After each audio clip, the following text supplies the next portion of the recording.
Den danske stat skal inden længe på indkøbstur i milliardklassen. Danmark skal nemlig have nye jagerfly for helt op til 40 milliarder kroner. De lyder cirka sådan der. Egentlig skulle de danske politikere allerede have valgt afløseren til F-16-flyet, men beslutningen er nu udskudt til december. Og valget står mellem de her tre fly. Det svenske Gripen, som bliver lavet af Saab-fabrikkerne, Joint Strike Fighter, som bliver produceret af amerikanske Lockheed Martin, og endelig er amerikanske Super Hornet fra Boeing med i kapløbet. I dag var de på charmeoffensiv her i Danmark.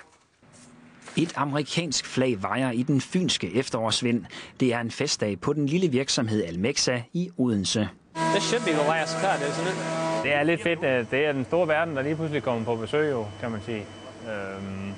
Så det er da et tilbud, man ikke kan sige nej til. 2 amerikanske ingeniører fra Boeing i St. Louis træner virksomhedens 7 maskinarbejdere i, hvordan de skal lave Boeing aluminiumkomponenter. Hopefully with what we've done this week working together, it'll only add to their capabilities. I dag offentliggjorde Boeing en kontrakt med det lille fynske firma. Det sker som et led i det ræs, der netop nu foregår mellem 3 flyproducenter. Hvis det danske forsvar vælger Super Hornet fra Boeing, så lover Boeing, at de vil skabe 4.000 nye arbejdspladser i Danmark. We went to the companies that we're working with on specific tangible agreements and said, if this comes to pass, how many jobs will that mean for you? Those range from 500 to 350 to 150, and when you add up all those little jobs at all the Almexas out there, it comes out to be over 4,000 jobs. De danske forsvarsordfører har tidligere været i Sverige for at se på flyet Gripen fra Saab, som også lover at skabe jobs i Danmark, hvis de bliver valgt. Den sidste konkurrent er Lockheed Martins Joint Strike Fighter. De har allerede skabt mange arbejdspladser i Danmark, blandt andet på aarhusianske Therma. Numbers are very difficult to compare.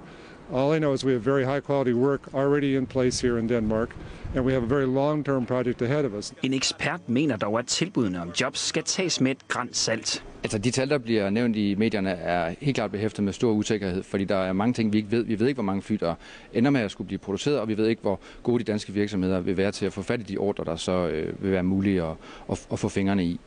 Okay. På Almexa er dagens arbejde så småt slut. De 2 ingeniører rejser hjem til USA på torsdag.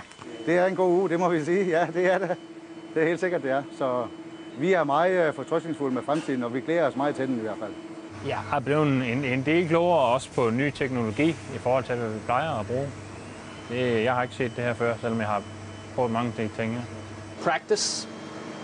Selvom den danske stat vælger et andet fly end Boeing, så er Almexas kontrakt sikret.